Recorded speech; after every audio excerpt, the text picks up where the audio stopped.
माता बहनों तुम्हें यदि न शिक्षा मिली,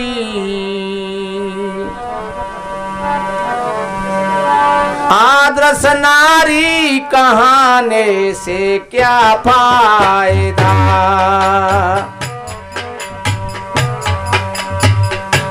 माता बहनों तुम्हें यदि न शिक्षा मिली, आदर्श नारी कहाने से क्या फायदा। अपने कर्तव्य धर्म का न पालन किया, अपने कर्तव्य धर्म का न पालन किया, शौक श्रृंगार करने से क्या फायदा।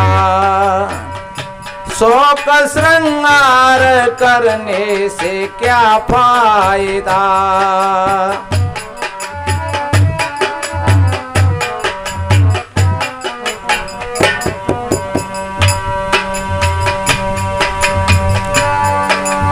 एक शिक्षा होती है और एक दीक्षा होती है। शिक्षा स्कूलों में मिलती है और दीक्षा संतों से मिलती है।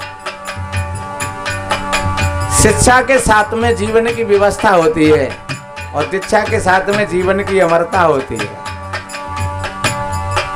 देखिए, जन्म सबका होता है, पशु पक्षियों का होता है, कीट पतंगों का होता है, मनुष्य का होता है, लेकिन जीवन तो किसी किसी को प्राप्त होता है। जो संत सदगुरुओं की दीक्षा को प्राप्त करके अपने जीवन के लक्ष्य को ठीक साध लेते हैं, वो अमरता की ओर बढ़ते हुए चले जाते हैं। इसलिए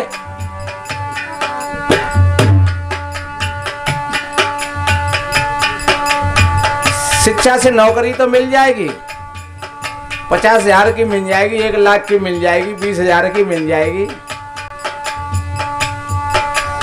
लेकिन संस्कार नहीं मिलेंगे और शांति नहीं मिलेगी। इसलिए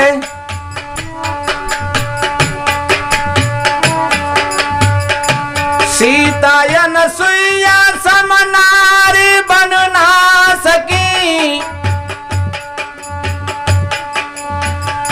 धर्मों पतिव्रत का पालन भी कर ना सकी। सीता, सावित्री, अनुसुईया, एक सावित्री बाई वो थी महात्मा ज्योतिराव फुले के घर से। आज अगर जो बेटियों का विकास है वो वहीं से उसकी शुरुआत हुई थी। ऐसे महापुरुषों को हमें हमेशा सम्मानित रखना चाहिए, ऐसे महापुरुषों को हमें हमेशा याद करना चाहिए। मां सावित्री बाई ज्यादा पढ़ी लिखी नहीं थी, वो महात्मा ज्योतिराव फुले ने ही उनको थोड़ा सा पढ़ा दिया था। क्यों?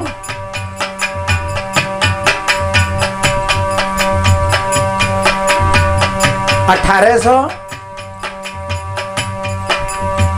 तीन में ही यहाँ अंग्रेजों की आगमन हो गया था और 1818 तक तो उन्होंने बहुत व्यवस्था बना ली अपनी। 1827 में महात्मा ज्योतिराव फुले का जन्म हुआ था। शादी भी जल्दी हो गई थी, इसलिए बाबा साहब भी महात्मा ज्योतिराव फुले को गुरु मानते थे, क्योंकि बाबा साहब ने जब अपना संघर्ष के लिए कदम उठाया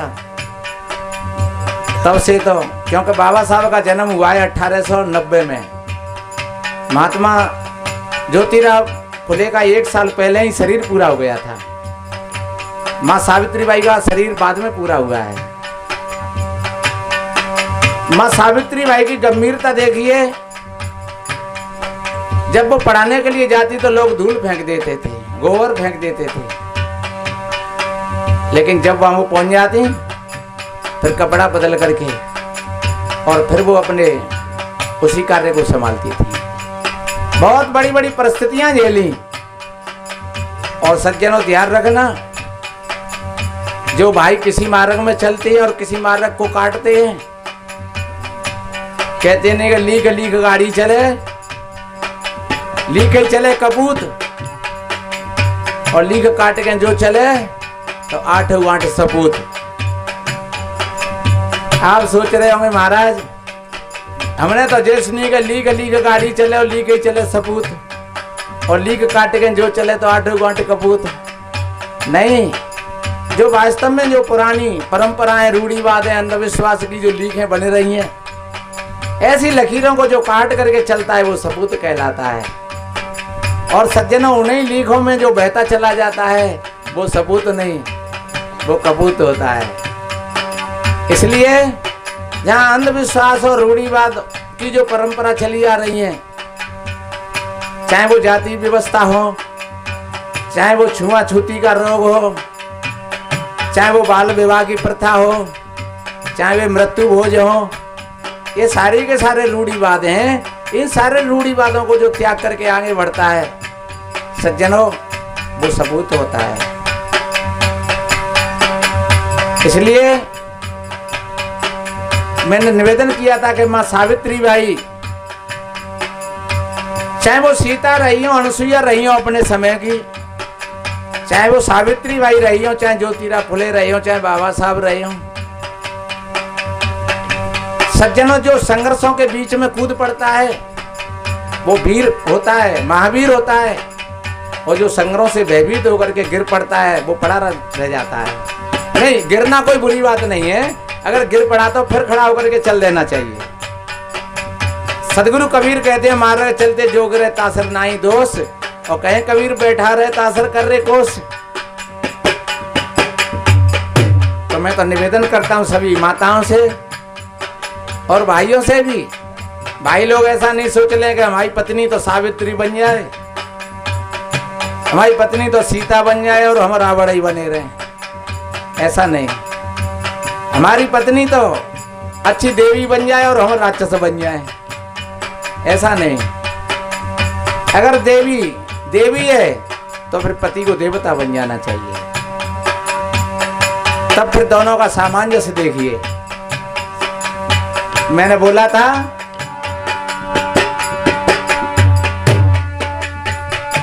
सीता अनुसुईया समनारी बन ना सकी, धर्म पतिव्रत को अपना निभा ना सकी।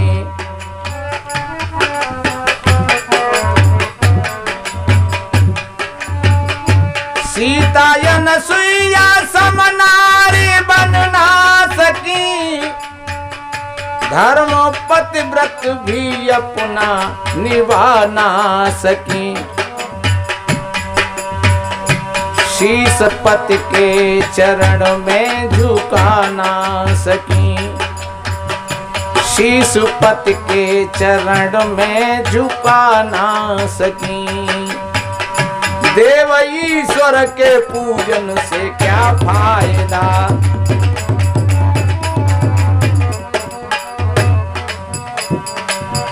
देव ईश्वर के पूजन से क्या फायदा। माता बहनों तुम्हें यज्ञ शिक्षा मिली, आदर्श नारी कहने से क्या फायदा। अपने कर्तव्य धर्म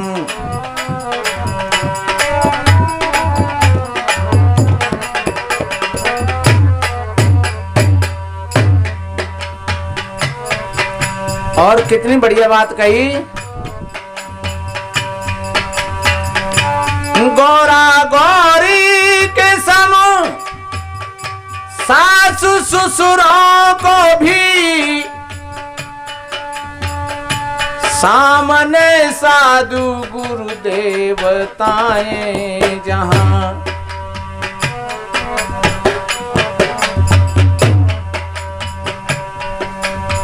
लेकिन माताएं अपने पति को महादेव न समझ करके और वो मंदिर में महादेव बाबा पे पानी डालने जाते हैं और गौरा मैया होती तो रिद लेती। क्यों? कऊ के आदमी के सामने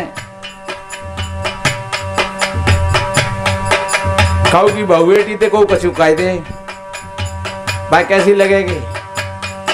अच्छा, कऊ बहू बेटी के सामने कऊ के आदमी ते को मजाक करते बहू बेटी, भाई कैसी लगेगी?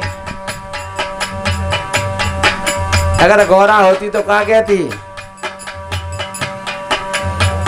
मेरे पति पे तो पानी डाल रही है और अपने में धक्का मार रही है। भाई मैंने तो अपने पति की पूजा करी, तुम अपने पति की पूजा करो तो ठीक बात है? गौरा होती तो कहती यही समझ तुम्हें क्यों ना रही। लेकिन गौरा चली गई पियर में, महादेव बाबा जी चाहते नवावत रहो, पर ऐसा भी नहीं है। ये परंपरा है, ये रूढ़िवाद है। जहां सत्य यथार्थ जो ज्ञान होता है, चाहे वो सीता की बात हो, सावित्री की बात हो, पार्वती की बात हो, चाहे वो और महादेवियां हुई हैं, आज भी वर्तमान में है, जो सच्ची पूजा समझ लेते हैं सज्जन, वो सच्चे भक्त होते हैं, वो सच्चे पुजारी होते हैं। और जो झूठी पूजा करते हैं वो झूठे पुजारी होते हैं। इसलिए गौरा गौरी के सम सास ससुरों को भी सामने साधु गुरु देवताएं जहां, ऐसे देवों का जिसने ना पूजन किया। पत्नी के लिए पति सबसे बड़ा देवता है और पति के लिए पत्नी सबसे बड़ी देवी है। जो कहीं से आया है हारा थका और पत्नी ने तुरंत जल का लोटा दिया भर करके, नहाने के लिए जल की व्यवस्था कर दी। अगर पसीना आ रहा हो तो पंखा लेकर के हवा करने लगी। और तुम कहो देवी ये पूजे भी गए मंदिर में, तुम पर पसीना आ रहा हो, हवा ने कहिए कब कहलाते ही हवा करता हूँ। कह लल्लू भैया तू कछु भूखो प्यास हो, खाई पी आओ है, और ना खाई पी के आओ तो ले नाश्ता ले जियो, नाश्ता कर लियो। कभी कहिए? अरे वो कहूँ बोले न चाले, देवे न लेवे, खावे न पीवे। जो वास्तव में सच्ची देवी है उसको ठीक तरीका से समझ लेना चाहिए।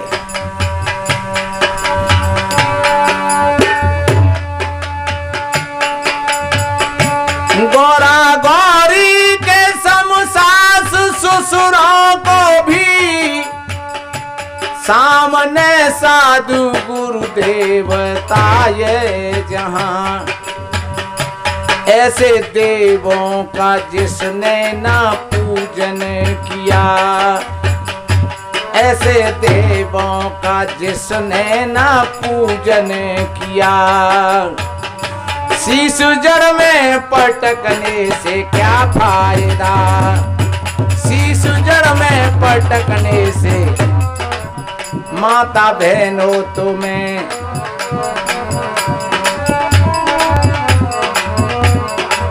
अपने कर्तव्य धर्म का ने पालन किया। शौक श्रृंगार करने से क्या फायदा,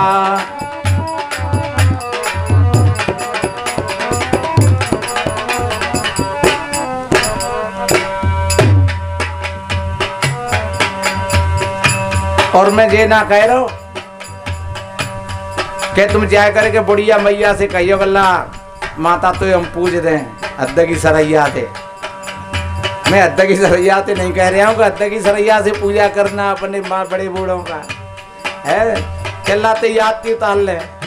आज हम सत्संग में सुने आए महात्मा बोल रहे हैं कि अपने सासू ससुर की पूजा करना चाहिए, तो लाते ही पूजा करते हैं तो याद की उतार ले। नहीं, अगर बड़े बूढ़े पुरखा हैं उनको पूछ करके भोजन बना करके देना, उनके कपड़ाओं को धो देना, शाम को उनके चरण सेवा कर देना। समझ लो तुमको इतने आशीर्वाद मिलेंगे कि आपके जीवन में कभी कमी नहीं पड़ेगी। बाहर की चीजों में तो कोई बांट लेगा, लेकिन इन आशीर्वादों को कोई बांटने वाला नहीं है। ये गारंटी की बात है। हम तांबे के पत्र पर लिख दें इस बात को। जिन्होंने माता पिता की सेवा करी उनको 2 लाभ मिले। उनको 2 लाभ मिले। एक तो समय का लाभ के बुजुर्गों की सेवा, और दूसरा लाभ जब वो वक्त आया तो फिर वो सेवा हमको भी मिली। क्योंकि ऐसा कहते हैं संत के जिया बीजे सोलड़े करम संतड़ा खेत। तुम जैसा करोगे वही तो तुम्हें मिलेगा। अगर तुमने सेवा करी है तो फिर तुम्हारी भी सेवा होगी, तुमको भी सेवा मिलेगी।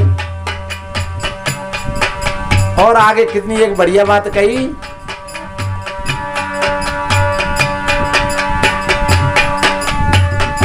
माता बहनों जरा तुम सुनो गौर से,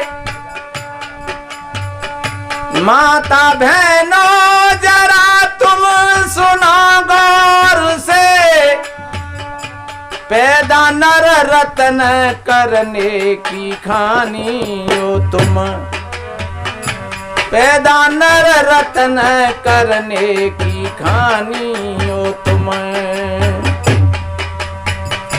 घर बनाना सकी राम से पुत्र जो, घर बनाना सकी बुद्ध से पुत्र जो, दुष्ट संतान करने से क्या फायदा, दुष्ट संतान करने से क्या फायदा। माता बहनों तुम्हें। और आप सोच रहे होंगे कि महाराज जी को हाथ की बात हो गई, ये तो भगवान की लीला है। अगर कपूत देगो भगवान तो कपूत ही झेलना पड़ेगा, अगर सपूत देगो तो सपूत दे देगो। इसमें हम क्या कर सकते हैं। लेकिन मैं निवेदन करूं, इसमें भगवान और भगवती का बिल्कुल हाथ नहीं है। जैसे एक कारीगर मकान बनाता है तो एक बेलदार भी होता है साथ में। और कारीगर कहे बेलदार से, ला भैया ने बढ़िया मसालो दे, और बेलदार अगर मसालो गलत दे दे तो दीवार कच्ची रहेगी कि नहीं। आप सोचेंगे तो वो कारीगर नहीं लगावे भाई। अरे तो कारीगर क्या करेगा, एक बार नहीं लगावेगो, 2 बार नहीं लगावेगो, तुम बार भैया दोगे तो फिर कारीगर भी परेशान है कि सोचेगा भाड़ में जाओ क्या करो जाए। चलो जैसा तो मसालो दे रहे हो वैसा ही तो मकान बनेगा। पर कारीगर कौन है, ये जीव चेतन कारीगर है। और बेलदार कौन है, ये माँ बेलदार है। और कोई माँ जीती जागृत है और वो सुनती है अपने भीतर कारीगर की बात कि आज मेरे गर्भ के अंदर में एक कारीगर एक मंदिर का निर्माण कर रहा है, तो उस मंदिर के लिए कैसी सामग्री की आवश्यकता है। अब कारीगर तो मांग रहा हो कि मसालो बढ़िया दे। अरे कारीगर तो कह रहा हो कि बढ़िया भोजन दे, बढ़िया नारियल ला, बढ़िया छुआरे ला, गेमे वाला, अच्छी अच्छी चीज मांग रहे हो कारीगर तो। लेकिन मैयो का कहते है, बेलदार का कहते हो कि वो चूल्हे की मट्टी पाणू ले बेटा लगा जाइए। और भीतर की आवाज को सुने तो कारीगर मने भी कर रहा है कि ये क्या कर रही है, क्योंकि वो बाकी बातें कहो सुन नहीं, वो तो भाई जीव की बातें सुन रही है? जीव चाह रही है कि खट्टोला, जीव चाह रही है कि मीठोला, जीव चाह रही है चिरपिरोला। अगर कारीगर की बातें सुने तो फिर जीव की बात पीछे रह जाएगी। और जब बच्चा पैदा होता है फिर वो बीमार होता है, माता पिता कहते हैं ऐसा भागो पैदा भो है, जब से जी पैदा भय हो तो बस ठीक ही ना रहते। तो फिर अगर वास्तव में ही वो अभागा नहीं है, वो अज्ञानी नहीं है। अरे माँ तो सांचा है, अगर सांचो बढ़िया है टकाटक तो उसमें ईंट बढ़िया बनेगी। और अगर सांचो ही ढिल्लर मिल्लर है तो सांचो टेढ़ो मेढ़ो है तो ईंट कैसी बनेगी, फिर ईंटों टेढ़ी बेड़ी है जागे। इसलिए मेरे बहन भाइयों, माँ तो जननी है, माँ सांचा है मानव का। अगर माँ जीती जागृत है, सत्संग करती है, अच्छी बात सुनती है, हमेशा शील और करुणा में रहती है, हमेशा विचार और विवेक में अपना जीवन जीती है, तो समझ लो कि उसके सांचे में जो संतान डल रही है, फिर चाहे बेटी हो फिर चाहे बेटा हो, फिर वो वीर बनेगा, भक्त बनेगा, दातार बनेगा।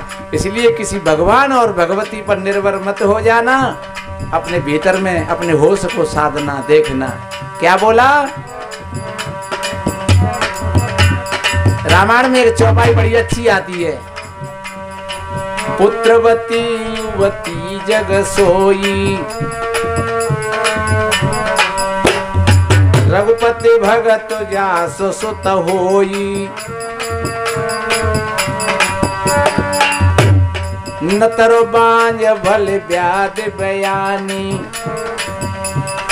अगर वास्तव में वो पुत्रवती है, जिसने अपने बेटा को वीर बनाया है, भक्त बनाया है, दातार बनाया है, तब तो वो जननी है।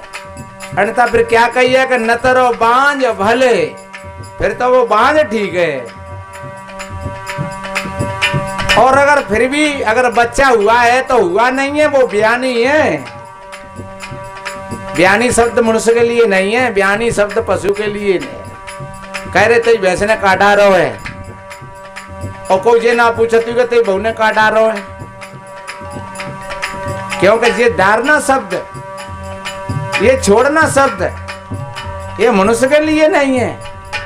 लोग पूछते थे भैया तेरी बहू के कौन पैदा हुआ है, बेटी भैया के बेटा हुआ है।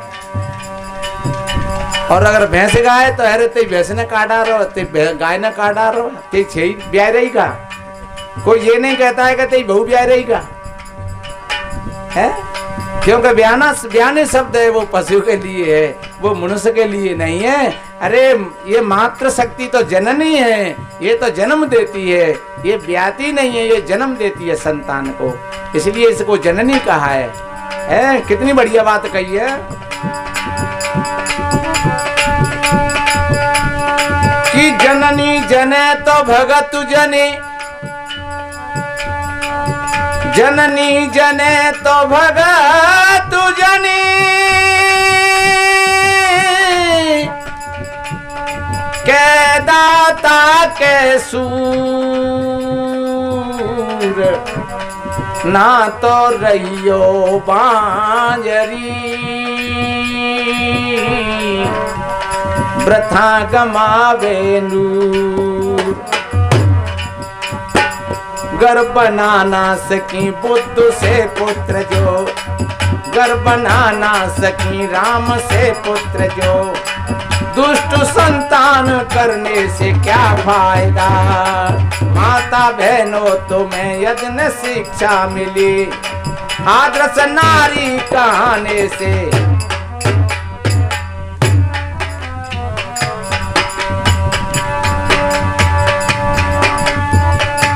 गुरु की भक्ति में जिसने न मन को दिया,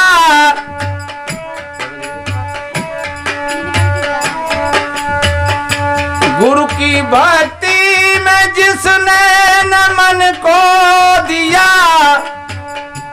वस्त्र या भूषणों से जो फैशन किया, कर्म उत्तम सजीवन बना ना सके, कर्म उत्तम सजीवन बना ना सके। ऐसी नरदेह पाने से क्या फायदा, ऐसी नरदेह पाने से।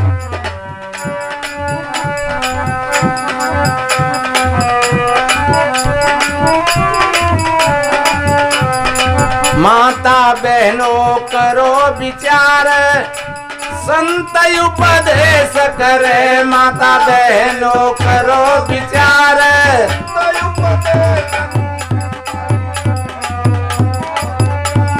संत उपदेश करे।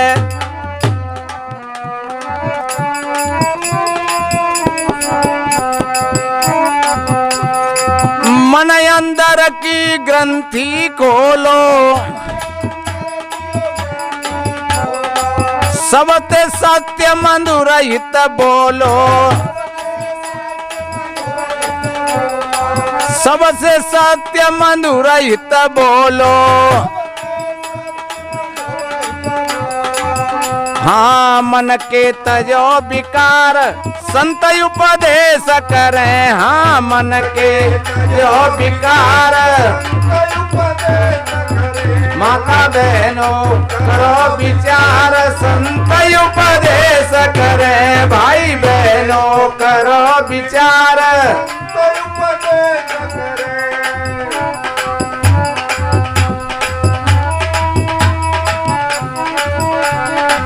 सासु ससुर गुरु पति की पूजा, नारी धर्म और नहीं दूजा, गौ सदा शील सुविचार संत उपदेश करें, गौ सदा शील सुविचार। माता बहनों करो विचार संत उपदेश करें, भाई बहनों करो विचार।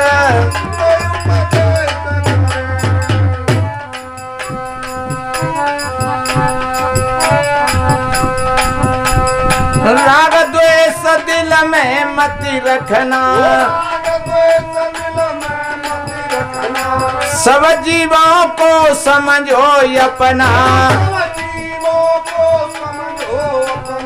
सब जीवों को समझो अपना।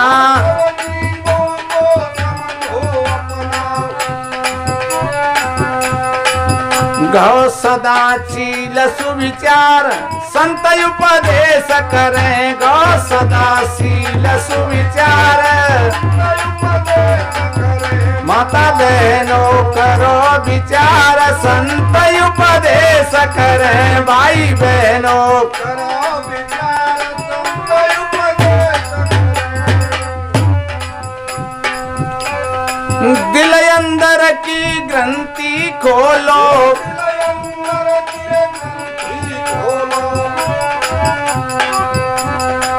सबसे सत्य मधुर हित बोलो।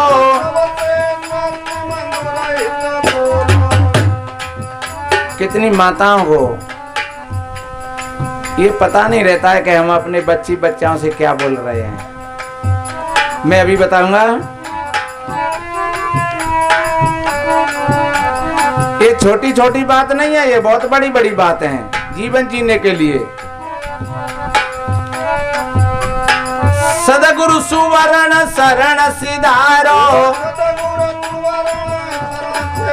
हाँ सदगुरु सुवर्ण शरण सिधारो। मानवता जीवन में धारो, अमृत गुरु पद सार संत उपदेश करें, हाँ अमृत गुरु पद सार संत उपदेश करें, भाई बहनों विचार संत उपदेश करें। माता बहनों करो विचार संत उपदेश करें।